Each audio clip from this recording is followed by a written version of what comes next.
And you're now live. Thank you, Asha. Welcome everyone to this evening's FBS Chat. Thank you, Dominic, Linda, and Susanna for joining us tonight. We are going to go on about what UKASFP is and what it hopes to achieve. But maybe a bit about yourselves and how you came involved with UKASFP and how you use solution focus in your everyday work. So should we start with, I'm going to start with Linda. Oh my gosh. Okay. So how did I become involved with the UKASFP? So I was trained as a mental health nurse and had quite a long career in mental health nursing, and came to solution focus actually very late in my career, which was a bit sad. I wish I discovered it earlier. My first solution focus conference was in 2019, I think it was. I went to Bath, where Guy Shannon and Rob Black hosted the conference, which was really great and inspiring. And I started to get involved with UKASFP a bit from then, and sort of accidentally became the business chair, business host, really, host of the business meetings, where somebody had to step down, and we sort of said, we'll set up a rota. And I said, okay, I'll do the first one. And then I've been doing them sort of since then, really. So I just try to help out, promoting the community, assisting where I can in doing things, been helping out in conferences, bit in the background. So it's kind of me, really. Don't quite know what else to say. Okay. I think, if I'm not mistaken, I think that might have been the first conference that me and Aisha went to in Bath at the university, Linda. It was at Bath Spa, yeah.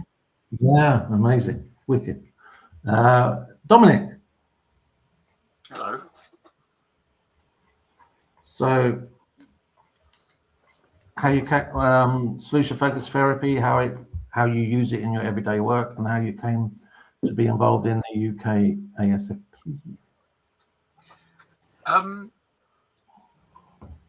I use it in my everyday work in lots of ways. My main role is, the definition of a psychologist is someone who sits in small rooms with miserable people and tries to talk them out of it.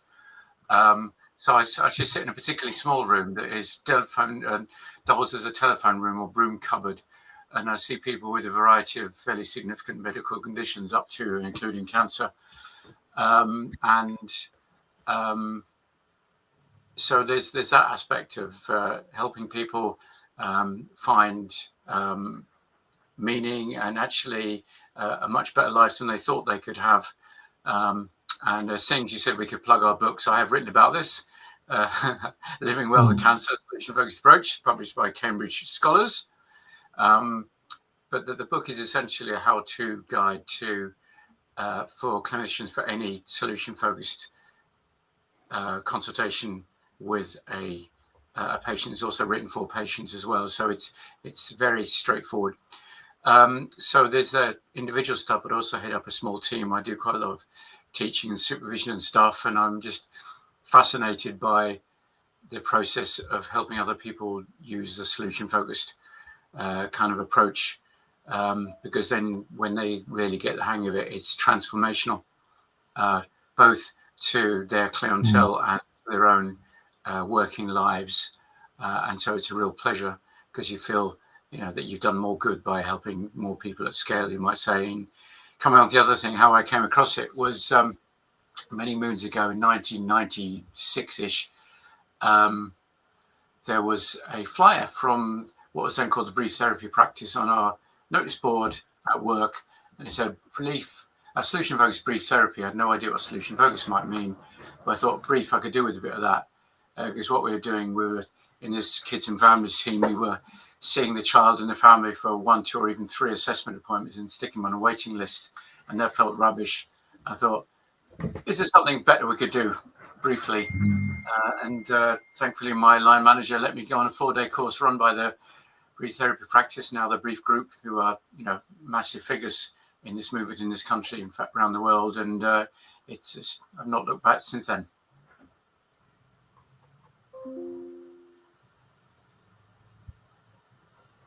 Mm.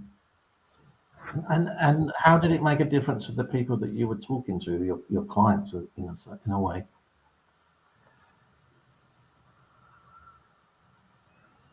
You could say it's a very interesting way of giving people a good listening to, and people thrive when they get a really good listening to. So yeah, because of the way we're conditioned in the good old health service that I work for, people always pitch up and tell you their problem story to start with. However many times you say, and what would you like to get out of this? They tell you what's wrong. But then once people have had their chance to do that, then when they know that you're on their side, they are far more prepared to talk about, well, how do they deal with their really tough lives? How on earth have they even managed to get to an appointment to see you? How do they get through? How do they get out of bed in the morning, and how do they maintain hope at all? And in the end, you kind of get to what they're hoping for.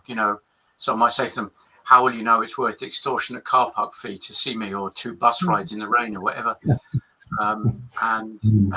Everyone's got a story, and if you're patient with that kind of listening, you listen, you let the person tell the story, because that's important, but then they tell the story of how they've got where they are today and their future story, and you just see them grow. You just see them sit up in their chair. If they look up, they literally look up, and they smile, and they say something like, it may sound silly, but I really want to be peeling my own potatoes again, or I really want to walk the dog around the block. And you're up and running, and you are the magic's happening in the room. So that's why I do it. Yeah. Oh wow, that's amazing. Because I think, like you said, it's important that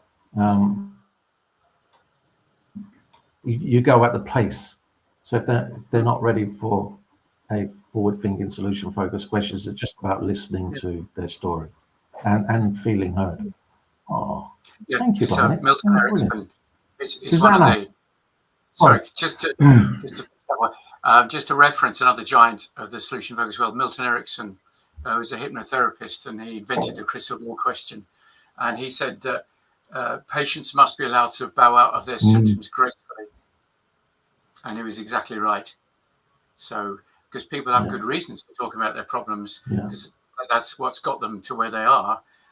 It's so important that you respect that. And so, back to you, Joe. I was just picking up that point about timing. Timing's everything. Yeah. I think you're right there. Brilliant. Susanna.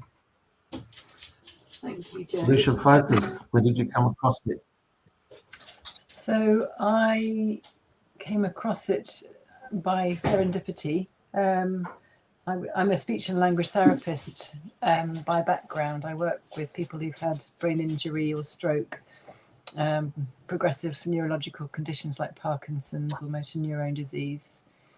And I was on a career break and needed to have some learning to return to practice, and I attended a CPD, so continuing practice development course run by Kij Burns, who's also a speech therapist, but one of the sort of beginning allied health professionals who picked up solution-focused approach, and she was delivering a one-day course, and it just was revolutionary to hear a way of working with people where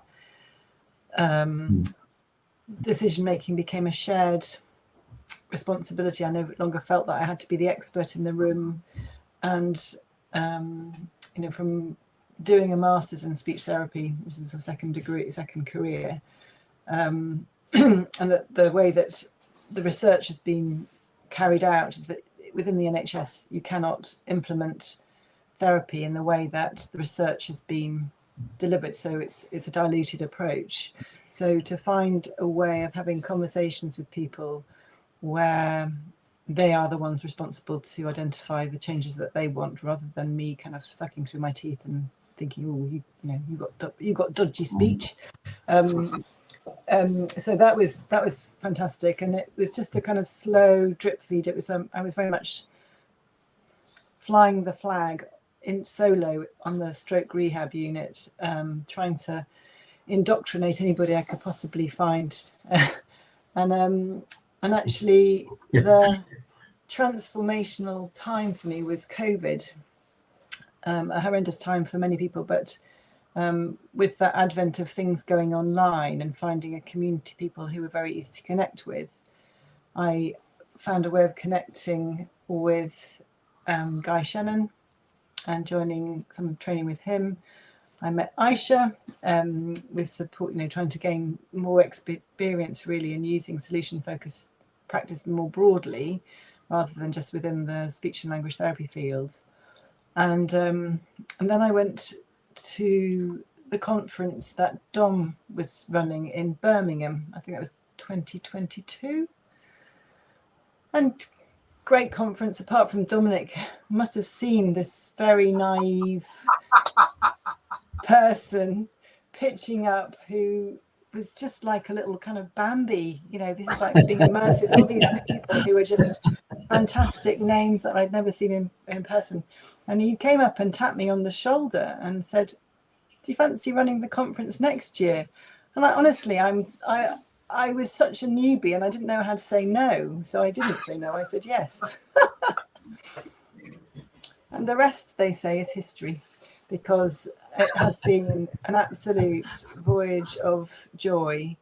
You find there are times in your life when you find things that really resonate, and the community of practitioners globally are the most fantastic tribe to be part of.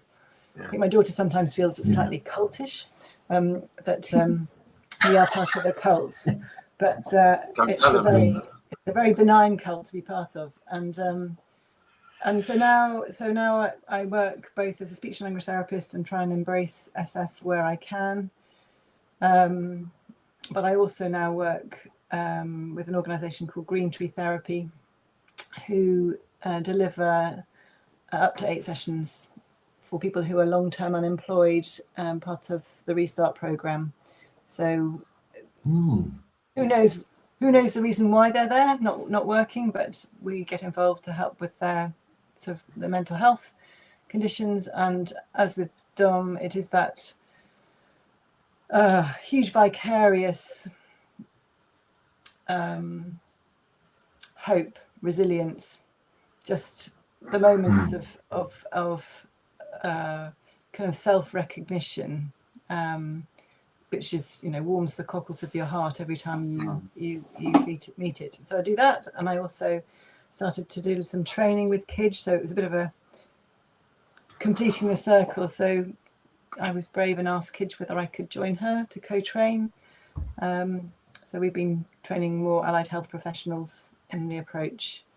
So that's kind of where I've got to. And in terms of the UKASFP, so running conferences seems to be part of my makeup now. And I also set up something called the bookshelf to try and encourage people to review books, so that if people new to the field were looking for inspiration and advice, rather than just going for a review off Amazon, that there would be a repository where people could go. And obviously it's a bit of a fledgling thing, but always looking for new people just to write a very short, it's not an academic review, it's more just what they found useful and what they might share with other people who are interested in picking up a book. I love that. Is that all? That's all. I absolutely love that. I'm also curious to know, Linda, you said that you found, or you got into SF later on, and that's a regret for you. How did you actually find it, or did it find you? Well, it kind of, when I was working in a community adult mental health team, they brought in some training. It wasn't the brief model, it was a different model. And so we undertook that. And I did get something from that. I mean, I like the idea of the reframe and the miracle questions, and kind of, making more of people's strengths and resources. But it was kind of quite prescribed the way that it was taught. And when I then moved to another adult community mental health team, there were already some people there who'd been trained by Evan George at Brief. And I just found that approach kind of fitted more with my kind of style, I think. So I went off to kind of get some training with Brief, sadly all online by that stage, and ended up doing their advanced certificate. And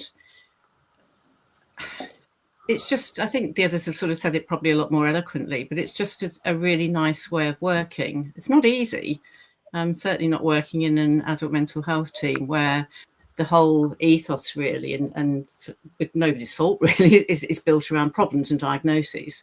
You have to have diagnosis to get into the team. You have to have diagnosis to sort of see whether you're better from them. A lot of payments now can be linked to that kind of thing. So I think the whole setup makes it quite difficult, particularly because they might come and see someone who's trying to work in a solution-focused way, and then they might sort of actually have other contacts within, because it was a multidisciplinary team where people, again, are asking about problems and symptoms. But I think I was just always so bowled over, really, by people's resources in the face of kind of overwhelming odds at times, you know, both kind of what in terms of what they were currently facing and what they'd faced sort of in the past. And just how creative people are if they're given the chance to be heard and to have someone kind of really, you know, there's that idea, isn't there, about radically trusting that people do have their own solutions if you allow the space and the time to listen. And just those magic moments in sessions where people just seem to light up and say something or arrive at a place where you possibly couldn't have predicted that when you started the conversation. And so I think there was that, but also when people kind of came back and things that they'd managed, that again, if you'd kind of been quite prescriptive and say, oh, I think this might be quite useful if you try and do this between sessions, if you trust in people to just make use of the conversation in the best way they can, then they come back and just surprise you in really wonderful ways. I think that's what I really liked about using a solution-focused approach. I think it's important, you know, I certainly, people using other approaches do a really good job as well. And I worked with some really inspiring and lovely colleagues over the years who didn't use solution-focused. But for me, it was just a different kind of way of working and a very enjoyable way of working, I think, in a sort of strange way. I can see why Enya Garvey sort of like is finding out that actually through her research, it's kind of really good for people to work in this way, even in quite acute crisis situations. Yeah. So that's it, really. Don't know what else to say. I listened to the three of you, which is amazing. Yeah, but yeah, all different kind of, you know, living well with cancer, speech and therapy, stroke rehabilitation, mental health. What is it about this approach that makes it so versatile in a way, dealing with so many different kind of aspects of people's issues? I don't know what I love about it. I just like to hear from what other people know. I think there's a universality about it because I've trained it in other countries a bit. So I spent some time in Rwanda, and probably the best moment of my professional life was 2 or 3 years later. This bloke sidled up to me at a conference and he said, "I'm now a GP, and when I see people with a file this thick, I don't try and pick one problem and solve it. I asked them, how have you lasted so long?" And he said that completely transformed his practice. So I think what links it all together is basically two principles. You know, everyone wants something and everyone knows something about how to get there. And that cuts across all kind of human situations, really. I think one of the most interesting thing, isn't it, about when I love that thing that you said, Dom, about I know this sounds silly. You know, that that is something that I hear quite often. It's people think that identifying the small things in their lives will be inconsequential to people that they're talking with, and yet that that it's very personal to share such minutiae. But it is that the questions that we ask help people to recognise that it's those small things that are so important. For somebody to be up, for me, it's about the kind of the difference that it makes to be able to order a cup of coffee. I might have done some work behind somebody's communication in order for them to do that, but the difference that's made for them is, independence and feeling so proud of themselves. But it's one small thing.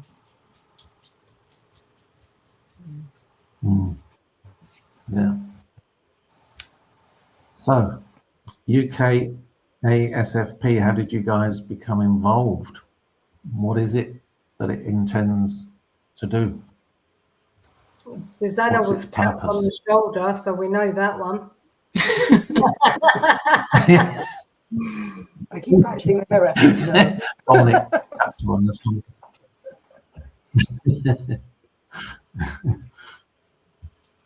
Yeah.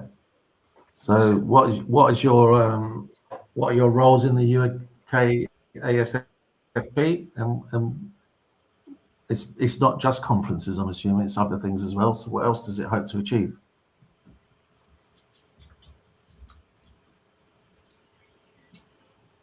Dom, your turn. Well, I suppose several things at once, really. There was. It's a community first and foremost, and hopefully what you're getting is it really is a community. People behave with goodwill to each other and assume the best in each other and gladly share stuff, and that's quite unusual. People say that our conferences are the kindest, best networking opportunities they've ever had in terms of going to conferences, and that's brilliant. So there's very much a sense of networking. So there's potentially strength in numbers, sharing good work. There's also something in there about establishing what solution-focused approaches are, and that's a whole topic in itself, really, because at worst case scenario, anyone anywhere could pop up and say, "I'm being solution-focused," when they're doing the complete opposite. So there's real value in enough people getting together to say, broadly, we agree it's this. But not doing it in an excluding way, because it is evolving, and Mark McCogo is very good on that subject. But fundamentally, it's the same, but it looks different all the time. But it's not. Clearly what it isn't is telling people what to do, and it's not about starting with problems. It's something quite different from that. But it's good to have a critical mass of people who broadly agree what it is. And this occasionally, this really, really matters. Because going back a bit in history, because of a horrible tragedy, the BBC Panorama programme was doing a programme about how some child protection went really, really wrong, and we got wind that the programme was going to be very critical of a solution-focused approach, and basically say it's naive, dangerous, and should be banned. That was potentially going to be the strapline for it. And so I happened to be chair at the time, and I worked with an excellent colleague called Paul Z. Jackson, who knows how the media works, and so I actually met with the producer and the presenter from Panorama, and thankfully they did listen to us. So once in a while it really, really matters that we have something to do collectively. So I'm very fond of saying, until people get bored of hearing it, that if it didn't exist, if the association didn't exist, we'd have to invent it. For all its flaws or whatever, it still very much has a valuable service. It just needs to be there, and long may it continue. Wicked. Thank you, Dylan. So, Linda, UKASFP. Sorry. I was saying something. I should go. It's all right. No, go on. I was just going to come to Linda about her involvement in UKASFP and what it means to her to be part of it. Yeah. Well, I think it's like Dom said. It's a very special kind of community. I think it's a very accepting community. It's a very sharing community. it's a very hopeful and forward-thinking community in terms of how it can keep nudging forward the case for solution focus. Sort of,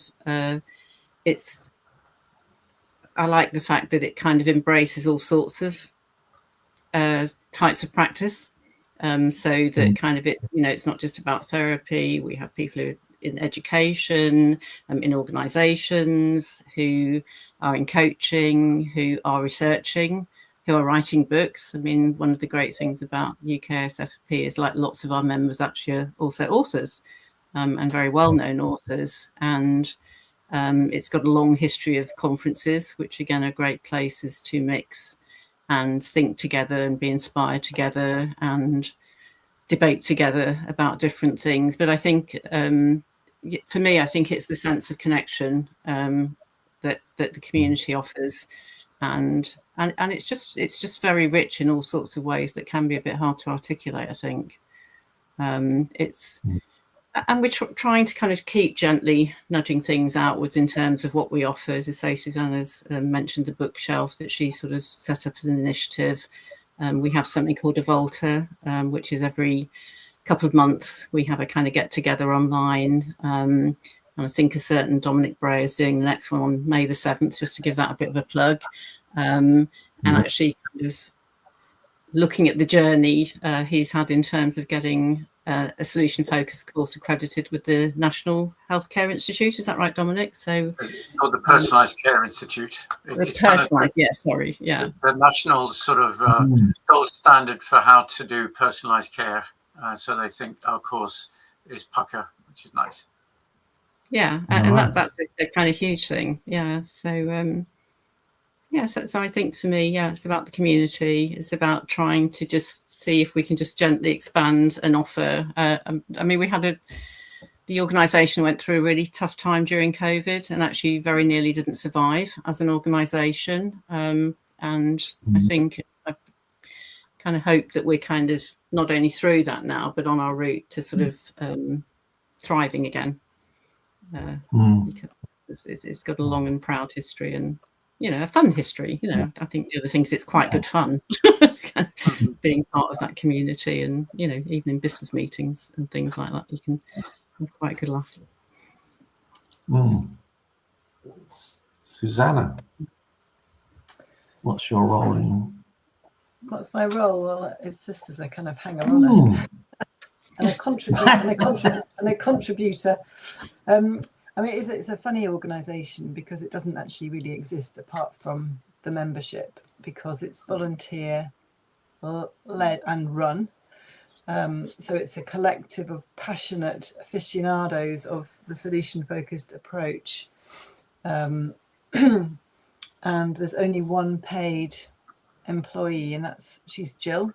She does some admin work. I'm not sure how many hours she is paid for on a monthly basis, but it's part-time. So all the rest of the work is carried by people who have jobs, full-time jobs, part-time jobs, but all have the commonality is that they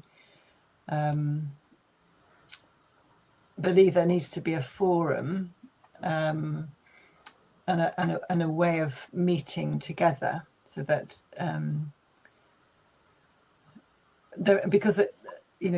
there will be people who only associate with people within their own profession. So healthcare workers, educators, but as Linda was saying, the beauty of the UKASFP is that it is an umbrella organisation that embraces people who work in so many different diverse applications. And this year's conference is shaping up to being exactly that. I know that you guys are going to come along. Dom's going to be speaking. We've got a very interesting presentation from somebody called Diana Conroy, who actually works for the UN Food Programme from Kenya. And looking at how she used SF to help restructuring her part of the organisation. There's going to be work on, I know that Anya Garvey and Sarah Kellett will be talking about sort of why when people are learning the approach, talking about the fear, why people find it difficult to kind of change their practice. So some really interesting things coming up. So I'm excited about, the upcoming conference, and both Linda and I are on the conference committee. We couldn't say no. Linda, after me, no. Next year, no. We'll practice it for next year. We'll have it nailed then. But we are. It is volunteers, and it's people who feel that they've got a little bit of time to give. So we found a good venue. So we've got a lovely new recruit, Mike Graham. He worked with Paul Z. Jackson and Janine Waldman last year. He was part of Reading Borough Council, head of legal, and he's helping us set up the conference. We found some great venues for dinner and drinks. Always very important part of the conference. Somewhere to have a social. And cabaret. Don't forget the cabaret. Yes. We'd never be forgiven by Paul Z. Jackson if we didn't mention the cabaret and plug it. So UKASFP was established in 2011. No. It goes kind of way back, doesn't it, Dom? Do you know? It's over 20 years old now. Yeah. Do you want a quick story on that? Yeah. Okay. So roughly 2003, I was actually, there had been a meeting convened, I think, by Alistair MacDonald and possibly Bill O'Connell before that. But I was at the second one where there was the infamous bung a tenner in the centre of the ring incident, because everyone was talking about, should we have an association? And of course, it's a very interesting situation because no one was in charge. So it was creating something out of thin air. And so someone said, right, here's a tenner. We've got an association. And of course, it's like herding cats. So we kind of communicated via email for a while after that. And then someone said, well, maybe we should just do the jump off the cliff option and organize a conference. And I said, all right, I don't mind doing that. So contrary to all reports of me getting everyone to do everything else all the time, I was actually one of the people who organized the first conference, which was in Preston and the Gujarat Hindu Center. And it was very interesting because we had no money, no startup money whatsoever, no equipment, no nothing. So I borrowed and stole a load of projectors and flip charts from the hospital and laptops. They probably wouldn't let me do it now. And there was others like Guy Shannon, Paul Hanton, etc. And we had a conference, and that's when things really took off. And it's again through goodwill, and because we all believe in the same thing, really, although we're very disparate people character-wise. And then there's an interesting kind of the watchword or phrase is just enough structure, really. How to have just enough leadership so that someone makes the decisions, but not so much that it becomes a top-down kind of thing where it's like other professional associations that can be quite self-serving and kind of ring-fencey. So it's all function on that basis, very much by consensus, with just enough elected officials to where a decision needs to be made, they can make it. Wow. So this year will be the 23rd year? Yeah, I think we had a break for COVID. Yeah. Thereabouts, yeah. But, virtually without exception, every year we've managed to pull off a conference somewhere. And it is centered of the year very much. So for those that don't know about UKASFP, let's say they bought a ticket for the 2-day conference. What can they expect? They walk through the doors, and then what happens? Like walking into love. You'll be love bombed. Not love bombed. No, it's just that feeling of just like, wow. Yeah, I think they'll just receive a really warm welcome, whether they've been to all the conference since the beginning, which I think Kid and Guy have, or whether they're completely new and don't even really know very much about SF, but are just curious and interested to come along. Yeah. And so they walk through the door, they receive all this love, and what do the rooms look like? What happens? What are the logistics as to what happens after that? What can they expect to see? Well, in this instance, it's a building called Greyfriars Church, which is part of the church facility. It's a lovely big atrium, and off the atrium is a very airy, light, large lecture room, and that will be the venue for the plenaries. So when we get plenaries and keynote speeches, where everybody can gather in, it's a big enough room for everybody to gather. And then so there will be a program. There'll be notices around the atrium, normally with a QR code. People can then look at the programs that will be available. So generally there will be 3, maybe 4 concurrent workshops and presentations, each lasting for about an hour. We kick off at 9:30 might be the first keynote, and then people will then move seamlessly to the next room. There will be 3 other breakout rooms where there'll be smaller workshops, and then come back for a coffee break, and then they'll go back again. So it's a busy time. Hopefully there'll be some open space. There'll be buffet lunches provided, so the cost of the ticket provides coffee, snacks, lunch, and that's basically how it will go. And it's amazing because if I work in education, and I'm interested in learning how to use SF within education, I can go to a breakout room where someone is talking about education. And if I'm more into organizations or writing a book or whatever it might be, I have so many different choices. And where I may not want to go into a breakout room, I can just sit back with some other colleagues or make new friends and have discussions and just enjoy myself, really. Absolutely. And that's the beauty of the UKASFP conference, is that there's always someone to chat to. And there's always somewhere to be, and where that somewhere to be is completely up to you. You're not governed as to which room you should go into.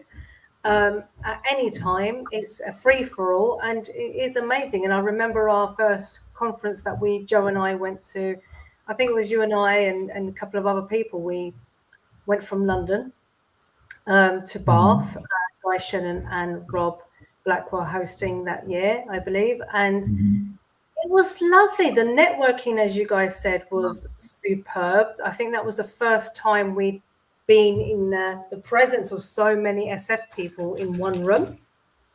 And it was just amazing just looking around that hall and just seeing everybody there. And I think Elfie and Dominic were there with their daughter that year, if I remember correctly. Yeah.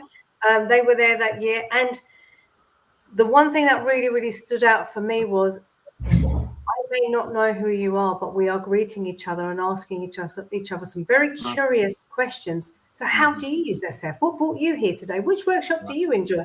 So it doesn't really matter if you're a newbie or an oldie.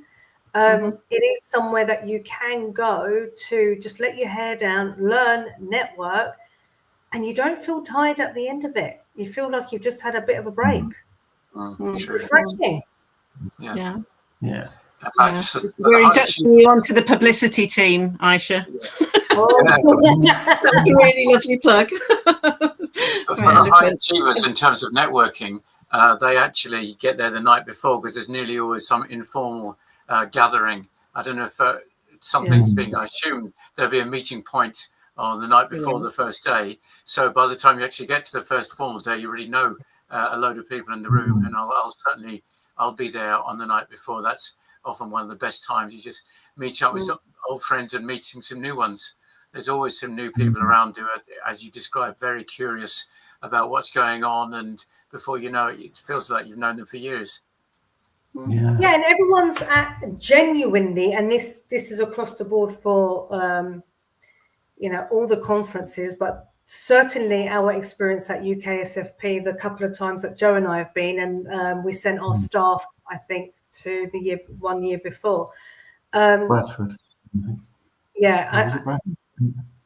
I think it was Bradford.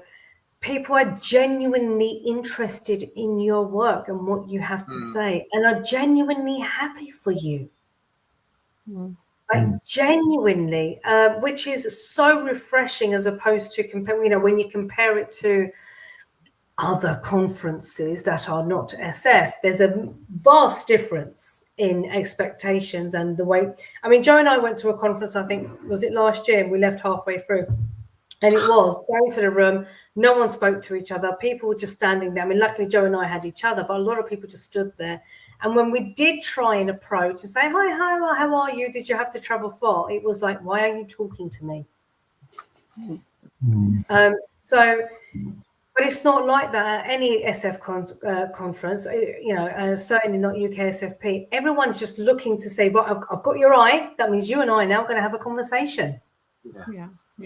And it is appreciated as well. It's not overstepping the mark. It's absolutely lovely. And that's something that we are looking forward to today. But the other brilliant thing about it is that if you can't make the 2 days, you can just book yourself a 1-day ticket, go up on the Saturday, or just go up on the Friday, and still make great use of it.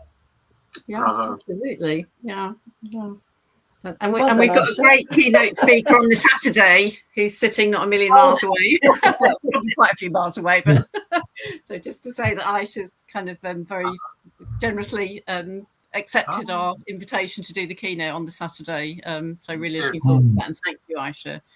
I think you've just ruined it. All this plug, you've just ruined it. Now everyone's going to cancel their Saturday ticket and just come on the Friday. I don't think so. I think you two are SF legend now, isn't it? Just very aware. You've got a book coming out. You do all these FBS chats, which is, I think, a fantastic gift to the community. And did you win a little award at the EBTA conference last year? I think you might have. Let me tell you a little story behind that EBTA award. Joe and I are sitting down, and they're announcing, and they have done incredible in the family work and solution focus. They never use the word pioneers. I'm using that word. Something, And Joe and I looked at Joe and I went, we really need to interview these people on FBS Chat. They sound amazing. And then they said family-based solutions, and we just looked at each other. And I think Tara kind of nudged me like, get up. Tyler Weston, get up. I was like, why? And then it clicked. But it took a little while. So you can see everyone staring at us, and Joe and I just standing there like two school children going. Yeah. But it was lovely, and that was a lovely recognition. But I think everybody that contributes to the UKASFP conference, yes, they do it with heart. And it's not about, hey, look at me. It's, you know what, guys, we're here to share, and I want to learn from you. And I think that's what's lovely about the Solution Focused community and the UKASFP conference. We're all going to share, whether we're delivering or not, and we're all going to learn from each other. And we're going with an open mind, and we enjoy it. It's great. Now, how can I'm taking that. I mean, that is my line whenever I go to a conference. I'm taking that. That's amazing. I'm taking it. And you credit everybody. You say thank you to everybody, and off you go. And this is one of the best ways to expand on the knowledge that we already have, because we can never stop learning, is to attend this conference. And it's not just for the UK. Anybody from all over the world can attend. That's the other beauty of it. It's so versatile. My husband's also going to be delivering. You don't have to be. Yeah. He is. He is. He does a lot at work. But for the first time, he has attended UKASFP before. He attended when we went to Bath. But it's the first time so he's a bit nervous. I said, you'll be absolutely fine. And if you're rubbish, they've all got a basket of tomatoes, and they're just going to aim and fire. That's the worst it's going to get. Yeah. No, it'll be really interesting to hear his work in policing, using it. And I think that's another example, really, of kind of like how broad this approach is, just nudging and rippling its way into all sorts of surprising arenas with kind of, you know, just I mean, it's just really, really heartening, isn't it, to hear that kind of policing. Who would have thought that SF might appear in policing, for instance? And I suspect it's in all sorts of areas that we're still yet to discover and learn about, and encouraged to kind of come in the community. I've always felt at home at any conference with solution focused practitioners, just such a nice bunch of people.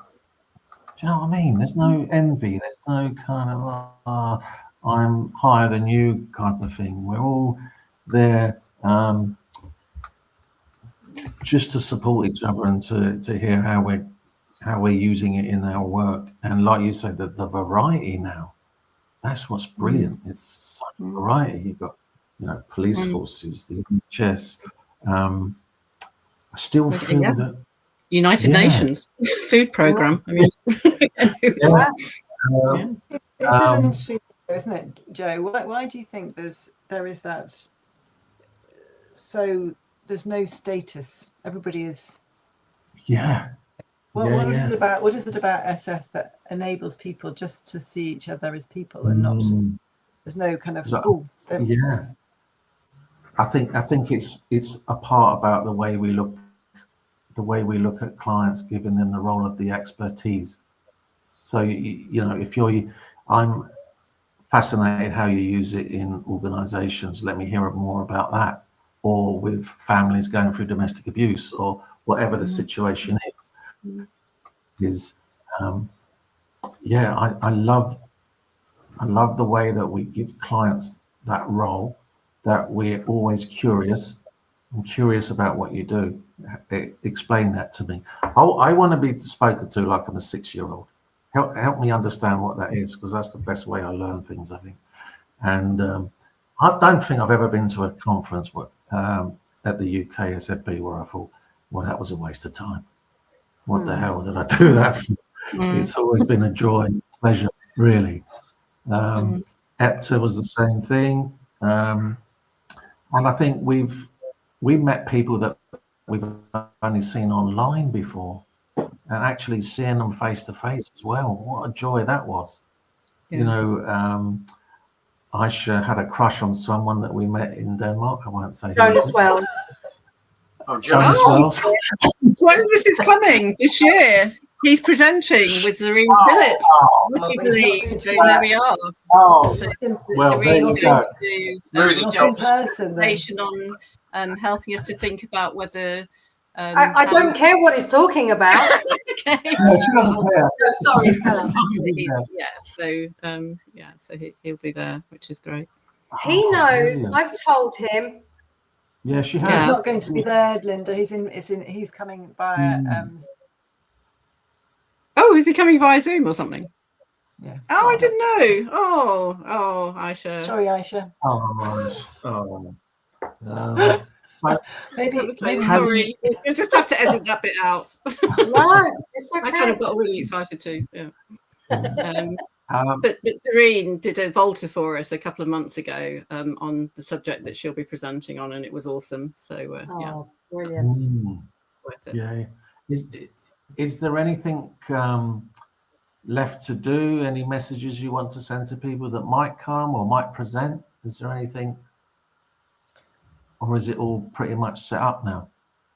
I mean, I think we've kind of had a lot of submissions, lots of kind of diverse, interesting submissions, and I don't. Well, what else to say? Was there a dodgy ticket I'm getting offer? speechless. 5 for the price of 4 or something like that. Are you doing something like that this year?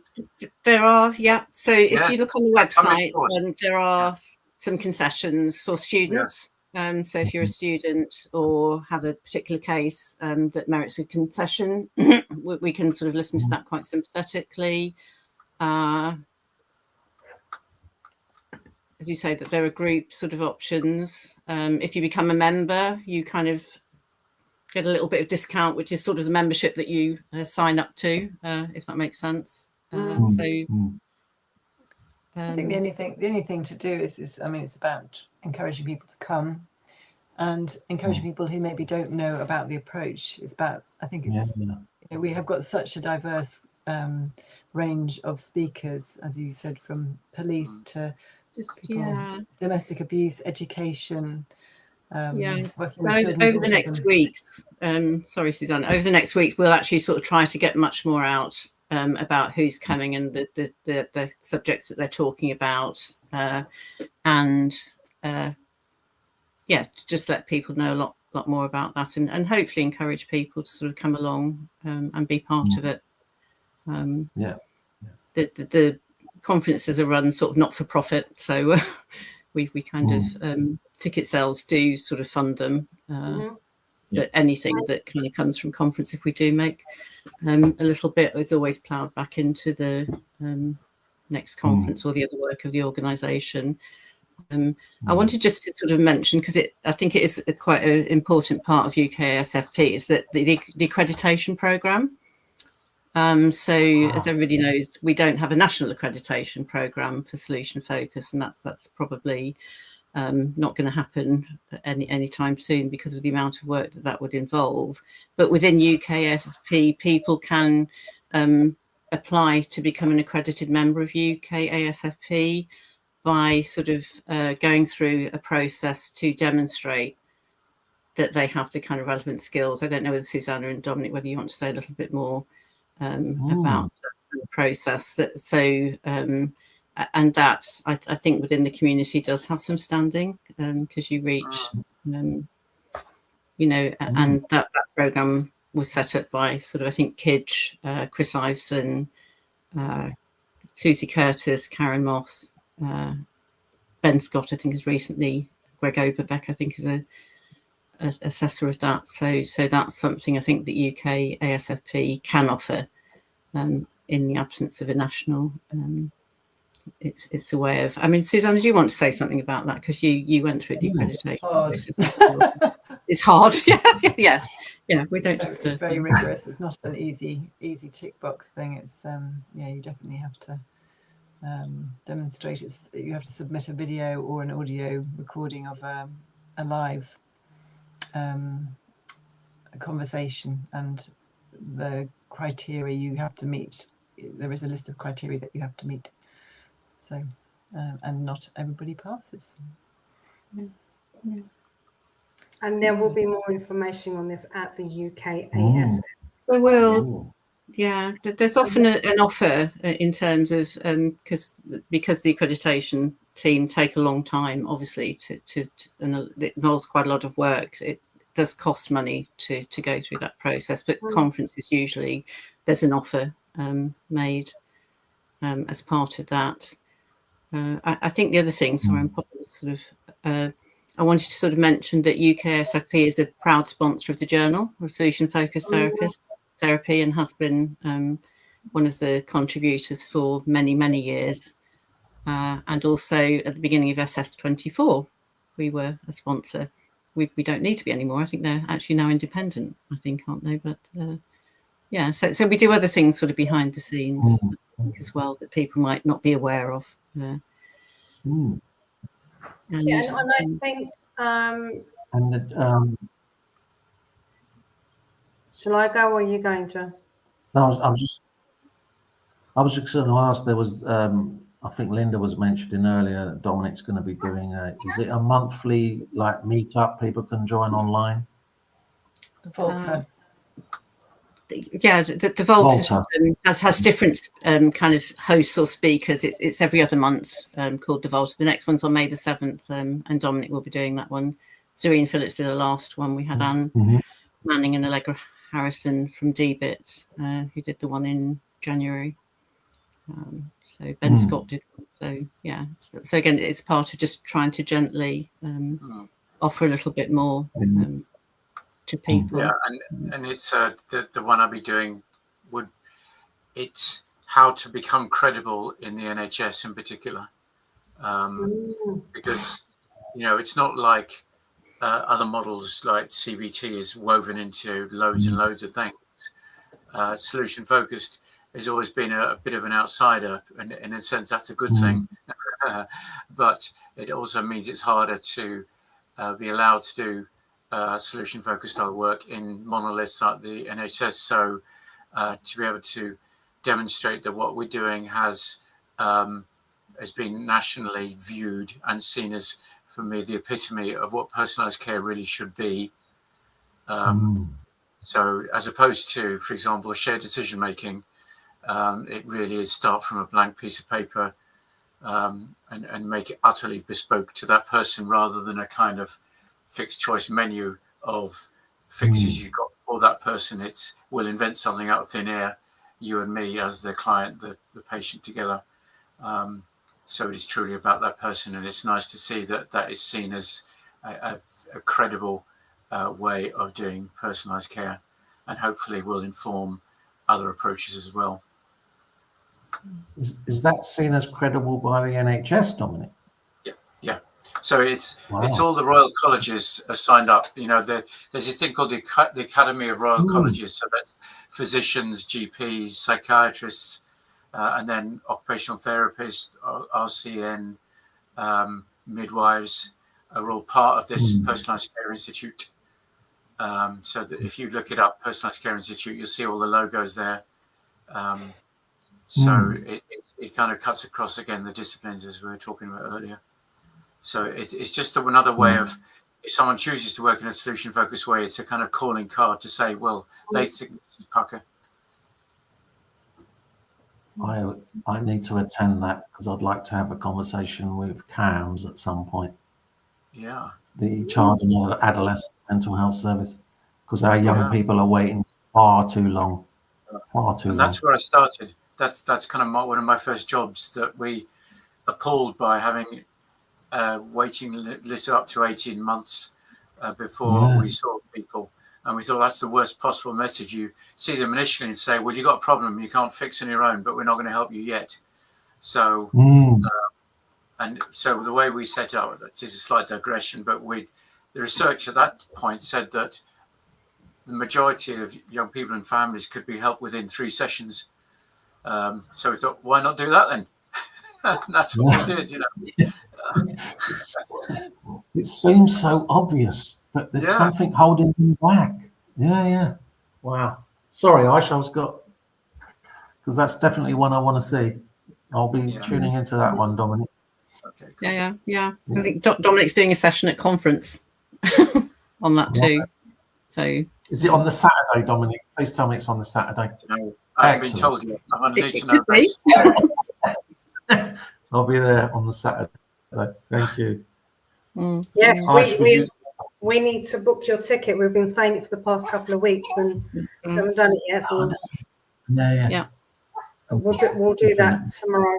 We've got a room to do it tomorrow. But we didn't know anything about solution-focused therapy until someone at a conference said to us, have you two heard of solution-focused therapy? And we said, nope. So we didn't know what we didn't know. But luckily, Joe forced me to go on training, and we kind of fell in love with it. Well, Joe sooner than I did. But we did fall in love with it. So for those of you that are thinking, should I, shouldn't I? What is this? How would that change my life, let alone the job and the career that I have? Give it a go. It's quite inexpensive compared to other conferences. It truly is, and you get so much more out of it. But give it a go. The worst that will happen, it would just be like another conference. But believe me, the chances of that happening is not even slim. It's just it's not going to happen. And this is me, and I am very much a what is this sort of person. So if I got into it, and if I enjoy these conferences, get something out of it, believe me, that is saying something. So I will be sending emails out. For those of you that know me, emails are going out next week with this video and lots of other information encouraging people to attend, because we need UKASFP to keep doing what it's doing for our community. So we need to support, and also we all need to broaden our horizons. Just because we know something and doesn't mean we have to follow the same path. Any last words from you guys? Let's start with Dominic before we draw it to a close. I'd echo what you just said there. I think it does transform your life. You get a much better working life. And let's put it this way, I wouldn't be doing my job now. I would have probably retired several years ago and wanted to do something else. Yeah, I get that. Linda? Gosh, I guess just sort of echoing a lot of what people already said. But I suddenly sort of thought, did we actually mention the title of the conference during this sort of talk? Because that probably seems like it's kind of quite important, isn't it? So it's kind of hope in uncertain times, which seems very apt for the times we live in, which are even more uncertain, ironically, since we thought they were uncertain when we came up with it. So hope in uncertain times. And I think that's what SF actually is on all sorts of levels. For us as practitioners, for people who come to see us, for organisations, for education, for the future in all sorts of ways. So, yeah. Like that. It's a hopeful approach. Yep, that's the word, hope, isn't it? Yeah. Regardless of what's happening, that's what keeps us going, hope. So we might as well all meet up, spread some hope, learn new things, talk to each other, keep smiling, have a laugh, have a giggle, and then have a lot of laugh and find the joy. Because in the midst of that's there. And the joy of connection. I just want to say thank you very much for inviting us along. It's just been a joy to talk to you. It's always lovely to see you, and never have enough time for including you and Joe in our conversation. So it's just nice to have a collaboration of a Tuesday night. So thank you very much.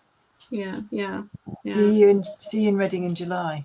Yeah, absolutely. Last words from you. Can I just say a quick thank you also to people who aren't here behind the scenes? I mean, some people weren't able to join the chat tonight, and want to kind of also say, big thank you for Tim Newton, who does lots and lots behind the scenes with the website and in all sorts of ways, and Jill Knight, who is our amazing admin person, and Joel and Martin, and too many people to mention, but I think it's important to say that there's a lot more scenes. And thank you to them, and thank you to you. Thank you for everything that you do. And it's amazing. I just seen an email coming from. Go on, John, just like Linda was saying, we'll turn up to Reading on the day and enjoy a really lovely conference, but there's so much going on behind the scenes, and that's obviously, like Linda was saying, we need to thank those guys. Thank you all for being here and telling us about your stories and why we should keep supporting UKASFP. There's a European one, there's an American one, but let's support the UK one as well. And if you come along, anyone who's not been to one before, I'm sure you will absolutely love it, because you will feel welcome. That's the thing, isn't it? It's that feeling of welcome. You don't that often. No, you don't. It can be life-changing, full of possibilities. Full of possibilities. Yes. Uncertain times. Uncertain times, but full of possibilities. Can I ask you guys to just stay right there so we can say a private thank you and goodbye, and to everybody else that's watching and will be watching on repeat, thank you very much, and goodbye from all of us. See you in Reading. See you in Reading.